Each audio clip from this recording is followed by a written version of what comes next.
5 વર્ષ અહીંથી હું ટ્રેનમાં બેઠો હતો ને એ બહુ લાંબી સફર નહીં. ટ્રેનમાં સફર કરવાનું છે ને મિત્રો આપણને કાંઈ જરાય મજા જ ન આવે. એકવાર અમે પુલ ઉપર મેં કીધું ઊભી રાખી દો ત્યાં કે નીચે ફોટા પડવા આવી તો ફોટા કાંઈ પાડ્યા નહીં, કારણ કે બેયનામાંથી એકનો ફોનનો કેમેરો કાંઈ ખાસ છે નહીં, હાવ ઘટિયા કેમેરો છે.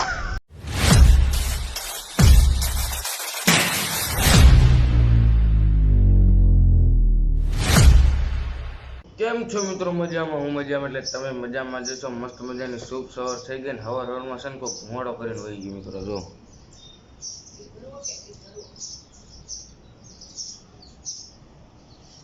આ ધુવાડો છે ને મિત્રો કુદરતે કર્યો છે. કુદરતે કર્યો કારણ કે હવે તમને બધાને ખબર જ છે ઠંડી ચાલુ થઈ ગઈ ને હવારમાં તમે વહેલા ઉઠો એટલે ઝાંકર દેખાય જ છે. અત્યારે તો ઓછી થઈ ગઈ પણ હમણાં થોડીક વાર પહેલાં મેં તમને દેખાડ્યું હતું ને તો વધારે હતી, કારણ કે બધું કંઈ દેખાતું નહોતું આગળ.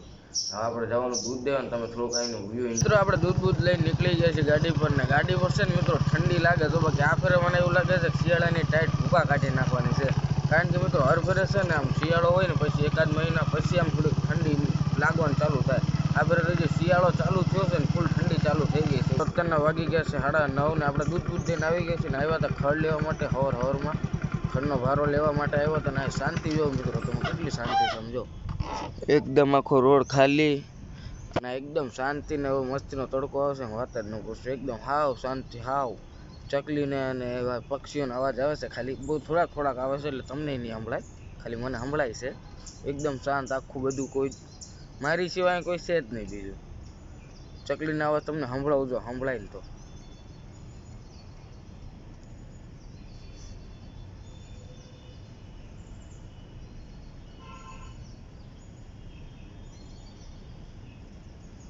આમાં સંભળાતા હોય કે ન સંભળાતા એ ખબર નહીં, પણ આવે છે થોડાક વધારે આવતા નથી.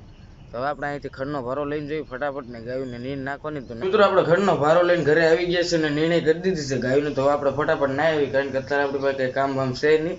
તો નાહી લેવીને ગાડીમાં પેટ્રોલ ભરાવા જવું છે, પેટ્રોલ ભરાઈ આવશું પહેલાં. મિત્રો આપણે નાહી લીધું છે અને હવે આપણે જઈએ છીએ ગાડીમાં પેટ્રોલ ભરાવવા માટે. ને પેટ્રોલ ભરીને પછી ક્યાં જવાનું એ કાંઈ નક્કી નથી. તો જોઈએ ક્યાંક આગળ જવાનું, લોકેશન મસ્તીનું દેખાય તો ને જાઉં, બાકી તો ઘરે વહી જવું ડાયરેક્ટ.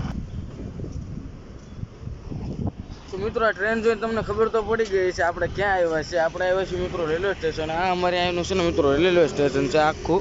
અને આવ્યા છે ને મિત્રો હું ગણીને 4 થી 5 વખત જ આવ્યો છું, કારણ કે અહીંથી આપણને ક્યાંય જવાનું હોય નહીં વધારે ભાગે. ને અહીંથી 4 થી 5 વર્ષ અહીંથી હું ટ્રેનમાં બેઠો હતો ને એ બહુ લાંબી સફર નહીં. ટ્રેનમાં સફર કરવાનું છે ને મિત્રો આપણને કાંઈ જરાય મજા જ ન આવે. એકવાર અમે ગયા હતા 6-7 મિત્રો સુરતથી ટ્રેનમાં બેઠા હતા મિત્રો, અને જવાનું હતું અમારે દ્વારકા. અને અમારે છે ને મિત્રો સુરતથી ટિકિટ લીધી પણ લોકલ ડબ્બાની ટિકિટ લીધી ને રિઝર્વેશનના ડબ્બામાં ભરી ગયા. પછી રિઝર્વેશનના ડબ્બાવાળા છે ને મિત્રો મને બધાને ક્યાં કરે કે અહીંયા નહીં આવવાનું, તમારે અહીંયા આવવું રિઝર્વેશનનો ડબ્બો લેવાનો, લોકલ ડબ્બાની ટિકિટ લઈને રિઝર્વેશનમાં કરી ગયા. એટલે વાંક તો અમારો જ હતો, પણ હવે પછી શું કરું. એટલે આપણે ટ્રેનમાં સફર કરવાની તો આપણે જરાય ગમે નહીં.